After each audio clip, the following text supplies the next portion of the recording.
My name is Darvell. I am a dance artist and I am artistic director and choreographer for NOCTURN. I have to say that actually this lockdown has been very challenging, both from not being able to be physically interactive with people, because a lot of my creative practice is about being connected in the space and working with people. And then I've also found it incredibly difficult or challenging mental health wise. You know, anxiety has been with me or part of my life for quite a while, and this has just really triggered things off.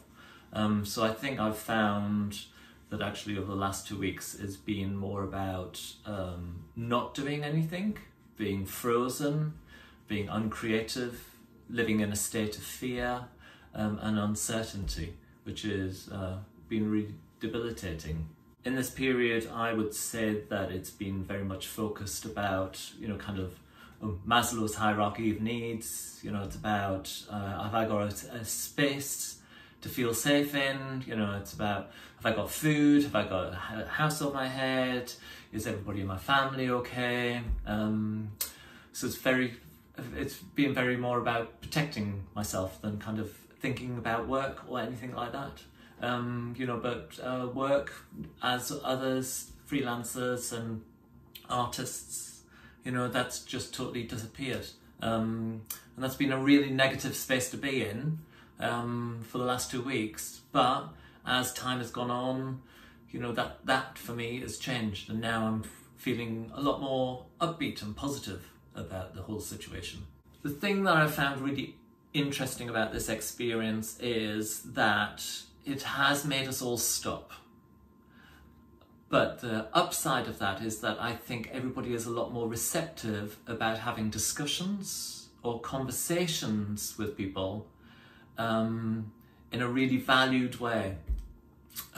So I have found reaching out to other practitioners and artists a more willingness to engage in discussion, and not had or seen or felt in those discussions that we're all constantly thinking about getting on to work. So you're only giving about 50% of what you're thinking about.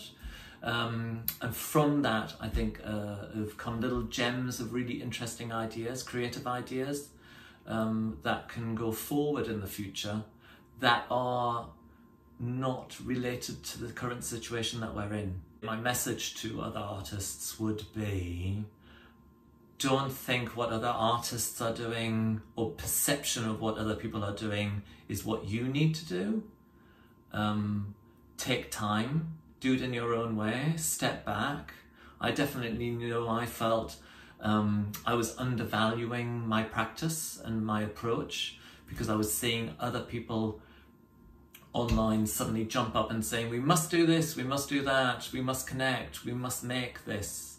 And that didn't feel right for me. And also put an extra pressure on of thinking that actually I'm not a creative. But I think actually the truth of it is that it's far better to reflect, just be in the moment, see what's happening, observe it, feel it, and then let your creativity come from that and see what comes out of it, not necessarily now, but in the future.